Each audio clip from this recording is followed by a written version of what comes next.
Plusieurs dizaines de milliers de personnes ont déjà eu recours en France à des tests génétiques d'origine.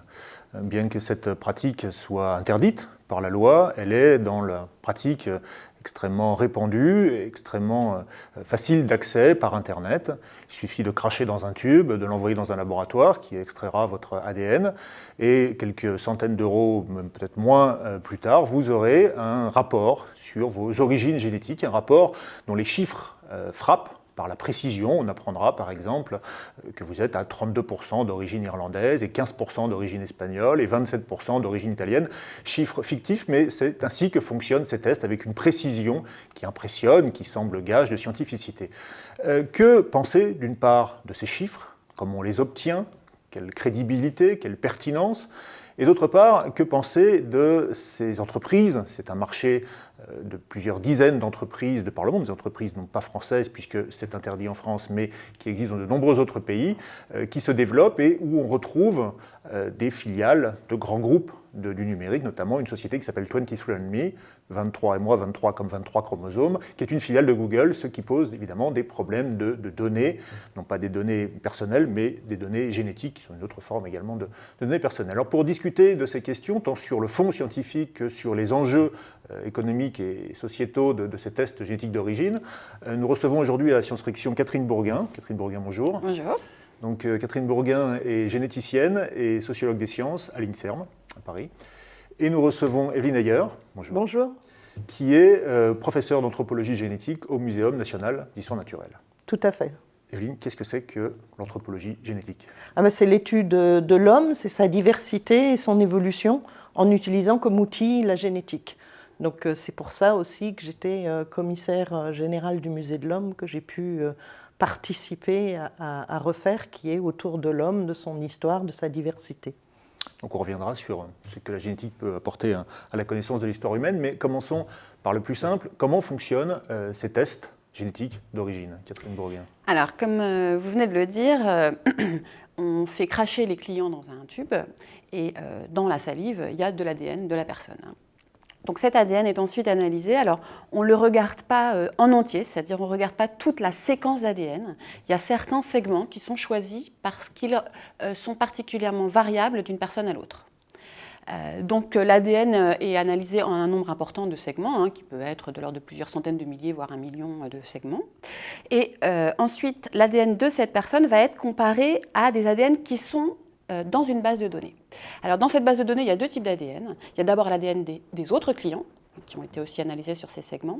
Et puis, il y a des ADN d'individus qui sont associés à ce qu'on va appeler, on en discutera, des populations de référence, c'est-à-dire des personnes qui vivent dans différents endroits du monde, qui ont été choisis par les gens qui ont constitué cette base de données.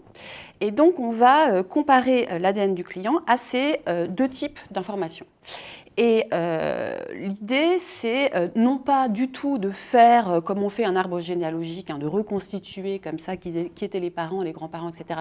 de ce client, de l'ADN de ce client, mais bien d'essayer par des algorithmes, pour certains un peu compliqués, de regarder, à partir de ces données de référence, comment on pourrait reconstituer l'ADN de ce client en prenant un peu d'ADN d'une population, un peu d'ADN d'une autre population, etc. Donc il y a des algorithmes qui sont la source de ces chiffres dont vous parliez en introduction et qui expliquent pourquoi on peut arriver à des statistiques comme 0,2% d'ADN chilien, par exemple, parce que ce sont des populations de référence considérées comme étant chiliennes, il faut 0,2% de ça pour faire un mix qui corresponde le plus possible à l'ADN du client qu'on cherche à comparer. Comment est-ce qu'on constitue ces populations de référence? En préparant l'émission, Evelyne, d'ailleurs, vous me racontiez que vous aviez constitué des populations de référence de ce type chez les Pygmées du Gabon, chez un peuple d'Asie, de Sibérie asiatique. Comment est-ce qu'on fait une population de référence? Comment on la définit? Alors en anthropologie génétique, donc on utilise ce concept de population de référence. En général, c'est des individus qui vivent au même endroit et dont les 4 grands-parents viennent du même endroit.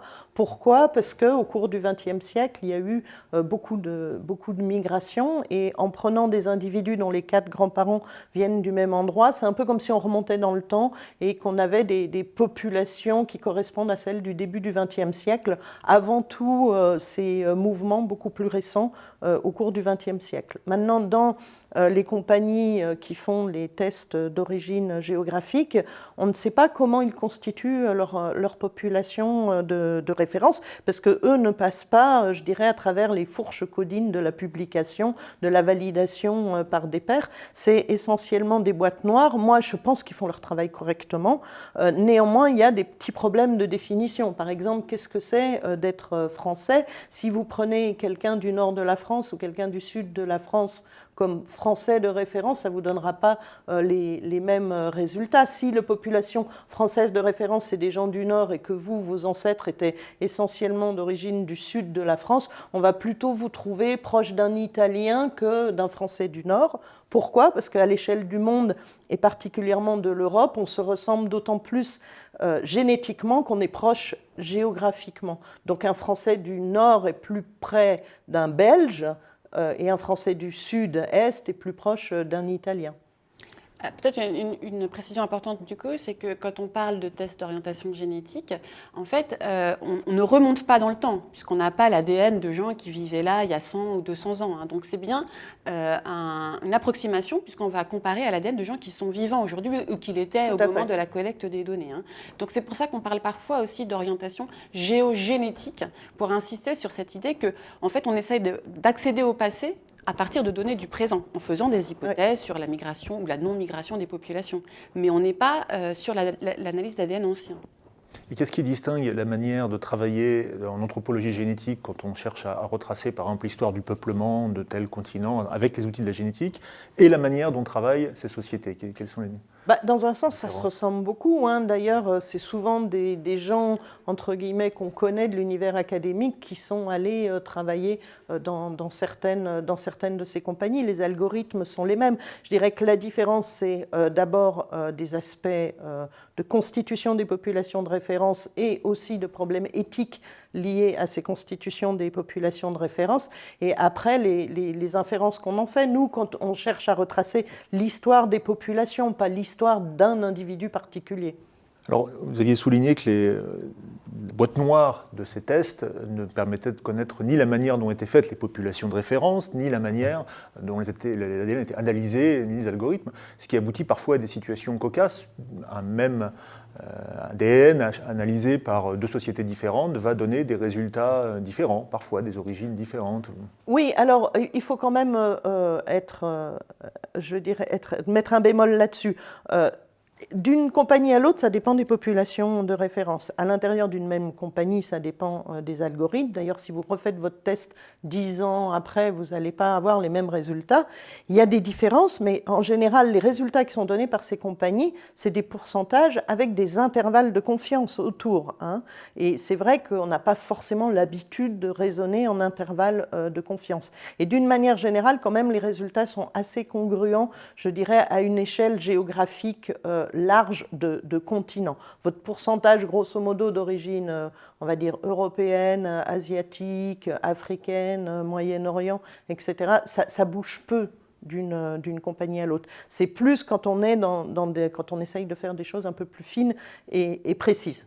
Avec quand même des choses rigolotes. Par exemple, si vous avez des ancêtres de Sibérie, bon, moi j'aime beaucoup la Sibérie, vu que c'est un de mes terrains. Si vous êtes européen, que vous avez des ancêtres de Sibérie et que vous faites vos tests à 23andMe, il y a 9 chances sur 10 pour qu'on vous trouve des origines amérindiennes et pas du tout sibériennes, parce qu'ils n'ont pas de population de référence en Sibérie, et que comme les Amérindiens viennent des populations de Sibérie, on va vous trouver des ancêtres amérindiens, alors que parmi vos ancêtres, il n'y en a aucun qui est jamais allé en Amérique. Donc voilà, ça permet de relativiser. Je pense que ce qui est quand même important d'avoir en tête, c'est que toutes ces populations de référence et l'exploitation de ces résultats par les généticiens des populations avaient vraiment comme objectif de comprendre l'histoire du peuplement sur Terre par l'espèce humaine.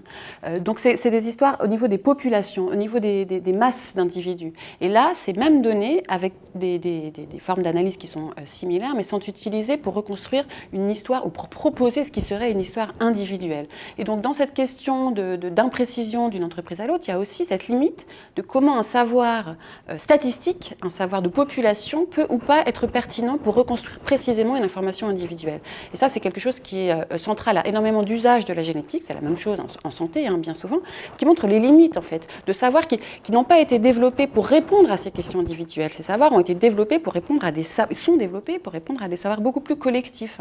Et donc cette imprécision, elle est aussi à interpréter avec cette limite-là. Et d'ailleurs, il y a un point à rajouter qui est assez marrant, c'est que si on remonte une généalogie d'un individu parmi nos ancêtres, à la 5e ou 6e génération, il y en a à peu près 70% qui n'ont pas transmis d'ADN jusqu'à nos jours. Eh oui. Donc, de toute façon, vous retracez que l'histoire des ancêtres qui ont transmis de l'ADN jusqu'à vous. Et dès qu'on remonte dans le temps, en fait, c'est un nombre de vos ancêtres qui est relativement réduit par rapport à toute l'histoire, je dirais, de votre arbre généalogique. Donc, ça aussi, c'est une autre limite. Alors est-ce qu'avec ces tests génétiques d'origine, on ne donne pas un fondement scientifique à la notion de race humaine? Je pose la question à Elvin Ayer, qui a coécrit ce livre très intéressant, qui est sous-titré « Des préjugés au racisme, mes réponses à vos questions ». Est-ce qu'on ne relance pas la notion de race avec ça? Alors, on ne relance pas la notion de race parce que je pense que quelqu'un qui est raciste, quelle que soit l'histoire qu'on lui retrace, reste raciste ou pas. On a l'exemple, par exemple, du politicien d'extrême droite aux États-Unis qui découvre avec stupéfaction que je crois 15% de son ADN est d'origine africaine. Ça ne l'a pas fait changer d'opinion. Donc je ne pense pas que les tests d'origine renforcent ou pas une pensée raciste. Le bémol que je mettrais, c'est effectivement sur cette notion d'essentialisation, c'est-à-dire de donner trop de poids à ces tests génétiques et à ces origines génétiques par rapport aux autres points de vue qu'on peut avoir sur l'individu. D'ailleurs, on dit toujours qu'un individu, c'est un ensemble d'identités multiples que l'on peut souhaiter mettre en avant, et de donner trop de poids à cette identité génétique peut aller vers des travers qui sont importants dans le cadre du racisme. Mais moi, de mon point de vue, ce ne sont pas ces tests d'origine qui font ou pas le racisme.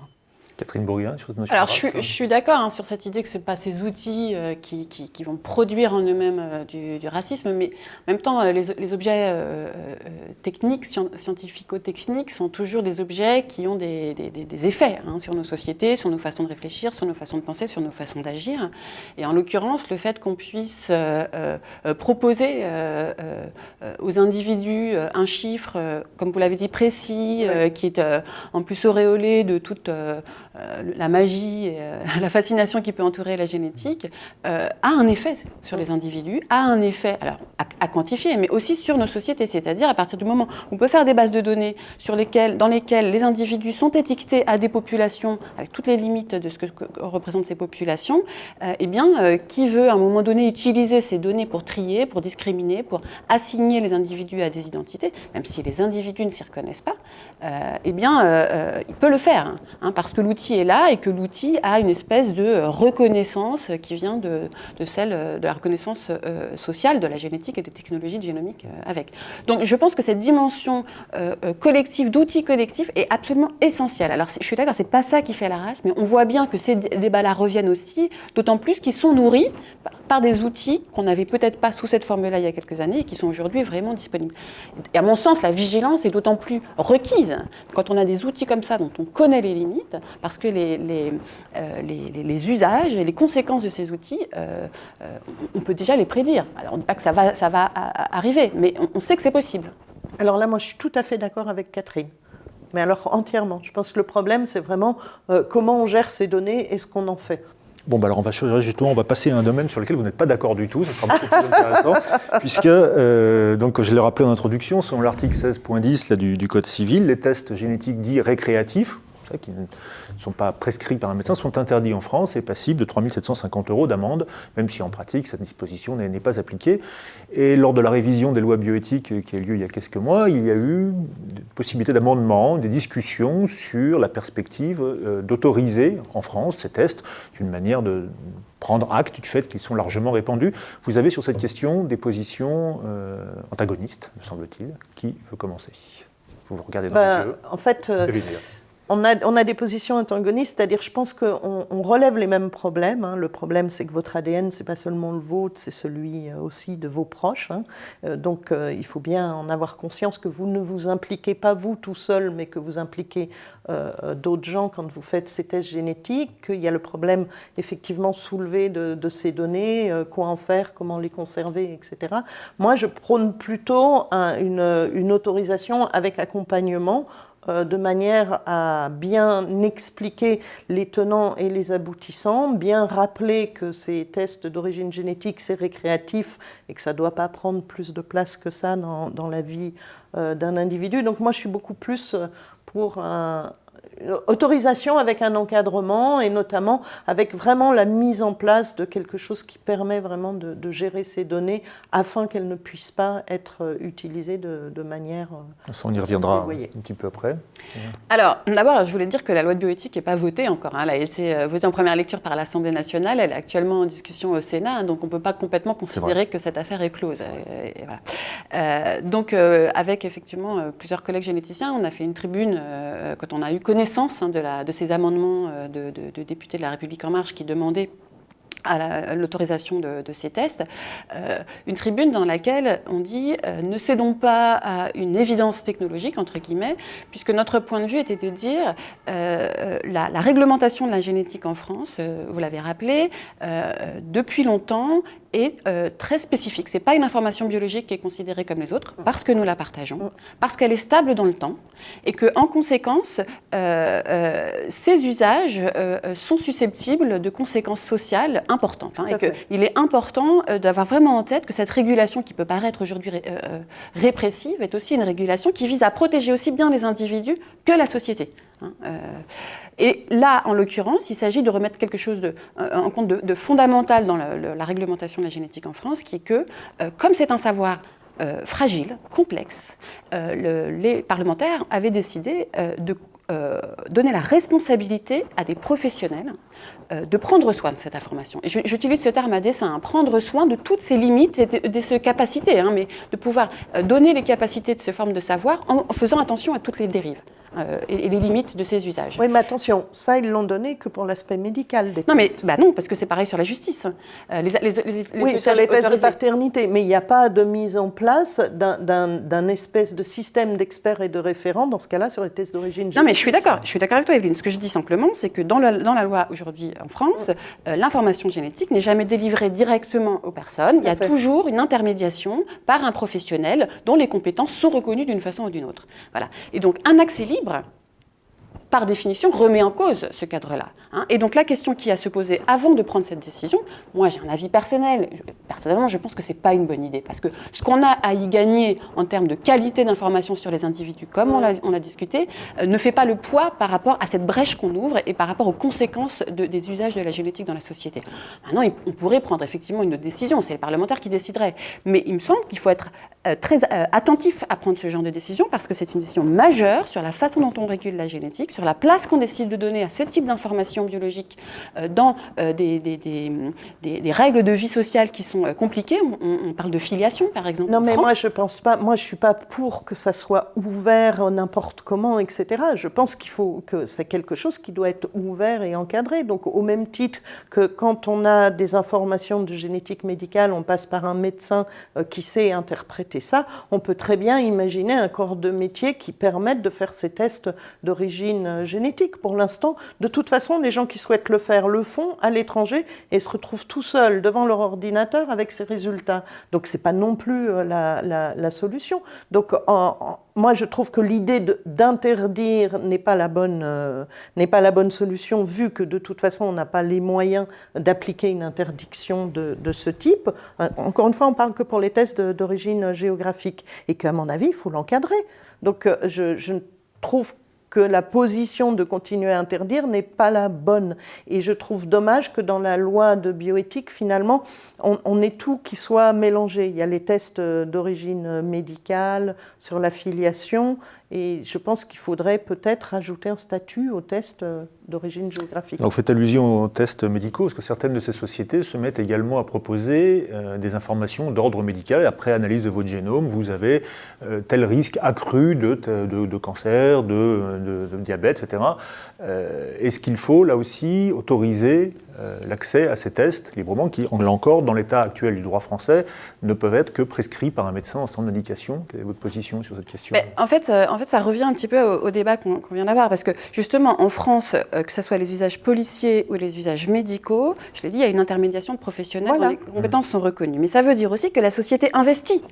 Parce que ces professionnels, il faut les former, il faut les reconnaître, il faut les contrôler. C'est un coût pour la société. Et donc, on le fait pour des usages dont on pense qu'ils ont une conséquence intéressante. C'est un usage pertinent de la génétique. Donc que ce soit le fait de prendre soin ou que ce soit le fait d'aider la justice à traquer les coupables et à faire révéler la vérité avec toutes les guillemets qui sont requis pour ce genre de choses.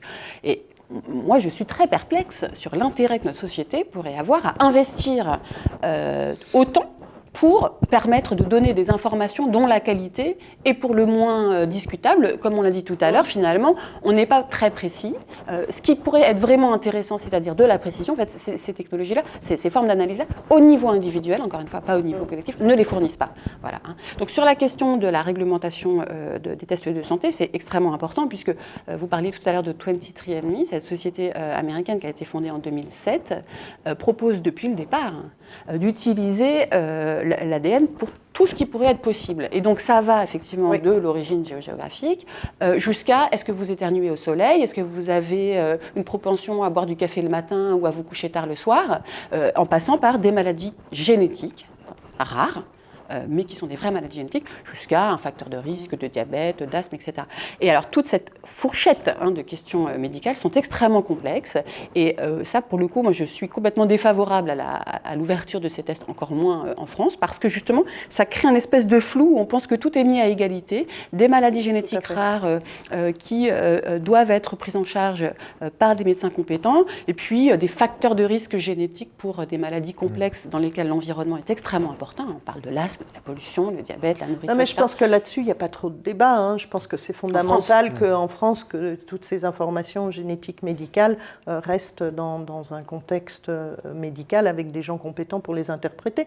Et pourquoi ne pas imaginer que pour les tests d'origine géographique, on ne fasse pas une espèce de diplôme universitaire, une accréditation, un conseiller ou quelque chose d'équivalent qui permettrait à faire cette interface entre le public et ces boîtes qui donnent des résultats d'origine géographique, étant donné, encore une fois, je le répète, que de toute façon, de l'interdire est complètement aberrant, vu qu'on estime, alors encore le on et les chiffres, quand même à plusieurs centaines de milliers les gens qui font ces tests. Donc on ne va pas, je veux dire, il faut accompagner quelque chose, il ne faut pas l'interdire, ça ne sert à rien. De l'interdire, finalement, on laisse encore plus les gens face à ça, complètement désemparés, sans avoir d'interlocuteurs fiables pour leur expliquer vraiment les tenants et les aboutissants. Donc moi, je suis plus pour une autorisation avec un encadrement. Alors effectivement, peut-être pas du niveau que l'on a pour les tests, bien sûr, médicaux ou pour les tests liés à la justice, mais au moins quelque chose qui permette de ne pas laisser l'usager face à ces données avec finalement pas toute l'information qu'il faudrait pour pouvoir les interpréter correctement. Alors, parmi les arguments avancés par les partisans de l'autorisation des tests génétiques d'origine, il y avait l'idée que chacun a un droit à connaître ses origines. On avançait le cas évidemment des gens de père inconnu, mais plus généralement que ce serait une partie des droits humains. Qu'est-ce que vous pensez de cet argument ? Je pense que donner tant de poids à la parenté biologique est vraiment quelque chose de très récent dans notre histoire. Je pense que d'ailleurs, je pense que la norme, comme tu le dis, de la société, c'est plus finalement la parenté sociale, que toute personne qui connaît un peu l'anthropologie sait que cette histoire de parenté biologique est une norme, qu'il y a plein d'endroits dans le monde où c'est la parenté sociale qui prime. Néanmoins, quand je vois les reportages et cette espèce de douleur qu'on ressent chez les gens à ne pas pouvoir connaître leur origine, quelque part, comme on a les outils pour les aider, je me demande dans quelle mesure il ne peut pas y avoir un accompagnement pour aider ces gens qui ont l'air de vraiment souffrir du fait de ne pas connaître leur géniteur biologique. Moi, je pense qu'il faut être extrêmement vigilant sur ces tendances lourdes qui accompagnent la génétique, de la naturalisation, au sens où, comme si c'était inné, une essence d'un certain nombre de choses dans nos sociétés, dont on sait très bien qu'elles ne sont absolument pas strictement naturelles, que ce soit l'origine, que ce soit le comportement ou encore l'intelligence. Parce qu'on voit refleurir ces dernières années, récemment, toute une série de travaux qui n'ont rien à envier aux travaux des eugénistes de la fin du XIXe siècle, sur cette essentialisation biologique véhiculée par la génétique.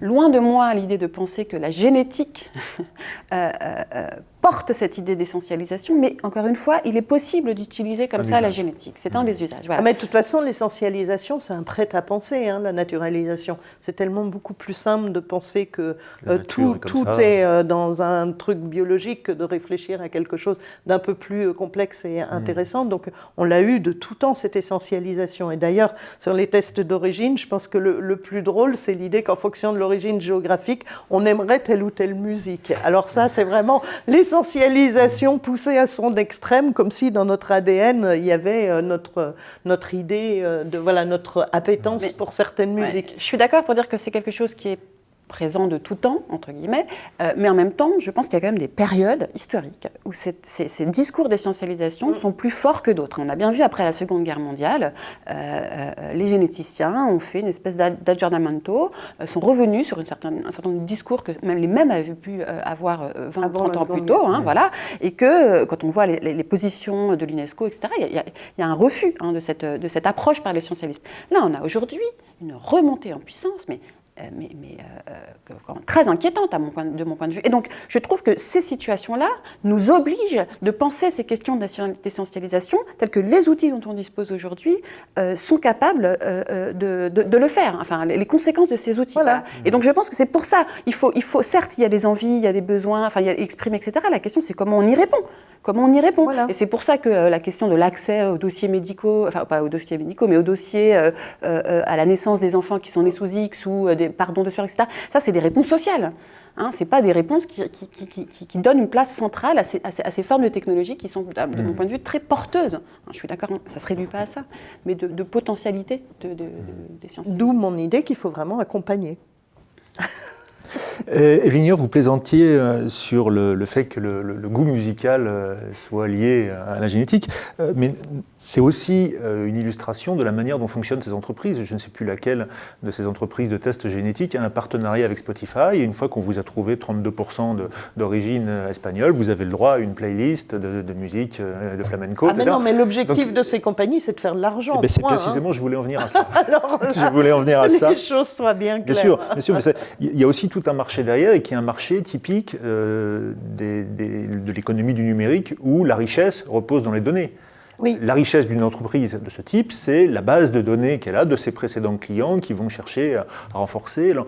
Comment réguler tout ça, puisque vous avez appelé une régulation de ces choses, comment réguler ces gigantesques données génétiques ? Je pense que ce serait important d'imaginer, mais alors peut-être que je rêve, que les données des gens qui souhaitent qu'elles soient bien protégées soient effectivement bien protégées. C'est-à-dire qu'on ait un dépositoire de données, comme en France on a quand même, on a tous des cartes d'identité, etc. Je pense que le fichier des cartes d'identité nationales est bien protégé, enfin j'espère. Et on peut imaginer aussi qu'on construise au moins un outil autour de ça, qui est pour mandat de bien protéger ces informations-là que les individus se sont amusés à aller faire à l'étranger, comme c'est ce qui se passe à l'heure actuelle, mais qui est au moins, je dirais, un depository, enfin un endroit de stockage où on puisse assurer une conservation fiable de ces données sans utilisation possible en termes de malversation. Parce que vous-même, vous m'expliquiez en préparant l'émission que vous avez été amené à ne plus rendre librement accessibles les données génétiques de vos recherches pour ne pas qu'elles soient pillées précisément par ces sociétés. Oui, tout à fait, parce que nous, quand on fait du travail de terrain, on a des engagements éthiques, et notamment on a l'engagement éthique d'utiliser ces données que pour la recherche et pas à des fins commerciales. Or, ces entreprises vendent après leurs données génétiques de leurs usagers à différentes sociétés commerciales. Donc à partir de là, nous, nos données qui avant étaient assez facilement disponibles disponibles pour toute la communauté scientifique, on les protège mieux, et notamment on a un endroit où on les dépose qui est géré au niveau européen, et qui a toute une barrière de filtres qui nous permet, nous, scientifiques, de donner accès à nos données aux autres laboratoires qui font de la recherche scientifique, parce que c'est quand même quelque chose d'important et d'essentiel et qu'il ne faut pas perdre ça, mais de bloquer l'accès à des finalités commerciales. Donc ça existe. Catherine Brouillin, sur ces enjeux. Alors, sur la commercialisation, la première chose que je voulais dire, c'est qu'il y a énormément de publicités qui sont faites par ces entreprises. Et en France, il y a toute une série de publicités sur Internet. Et quand on parle de l'engouement du public pour ces tests d'ascendance, c'est aussi la conséquence de campagnes publicitaires. Enfin, je ne dis pas que tout se réduit à la force de la pub, mais disons qu'il y a quand même une force de la pub qui n'est pas à négliger pour analyser ce phénomène. Donc, il y a vraiment un basculement de la génétique en France dans un univers marchand, consumériste, récréatif. Alors voilà, bon, moi j'aime pas ce terme. On offre ça pour l'anniversaire. Oui, voilà, c'est ça, pour Noël, on fait un package, tout le monde se fait tester, etc. Mais donc avec une espèce de simplification du rapport à la génétique, oh, c'est pas si grave que ça, etc. etc. Donc autant moi je suis persuadée que souvent la génétique c'est pas si informatif que ça, autant je suis pas d'accord pour dire que la production de ce type de savoir n'est pas si anodin que ça socialement. Alors après, sur la question des bases de données. Alors ça, c'est une question évidemment cruciale de la génétique, c'est-à-dire que pour que la génétique parle, fasse sens socialement, ce n'est pas une information sur un individu qu'il faut, c'est un regroupement. C'est vrai pour les recherches biomédicales, c'est vrai pour les fichiers nationaux d'empreintes génétiques de la police, et c'est évidemment vrai, on l'a discuté pour les tests d'ascendance.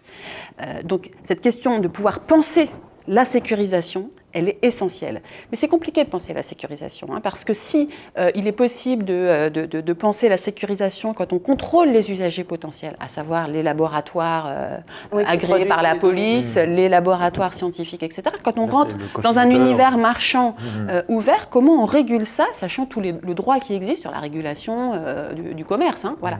Donc là, c'est compliqué, et je pense que c'est beaucoup plus compliqué que ce qu'on essaye de le penser facilement, et qu'il ne suffit pas de dire il faut réguler. Parce qu'on voit bien, là, et notamment sur la question de la sécurité, il y a eu quelques affaires qui ont été publiées récemment qui montrent que sur les bases de données actuellement disponibles dans ces sociétés, en fait, par des ruses informatiques de hackers d'informations génétiques, ils arrivent en fait à aspirer le contenu des bases de données par des outils assez sophistiqués, mais ce qui n'était pas du tout prévu.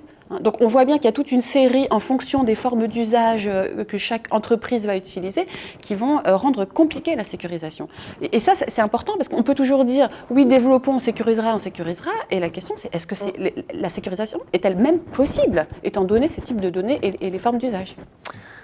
Nous aurons l'occasion de revenir sur ces questions de sécurité de données qu'on retrouve dans plein de sujets scientifiques et techniques.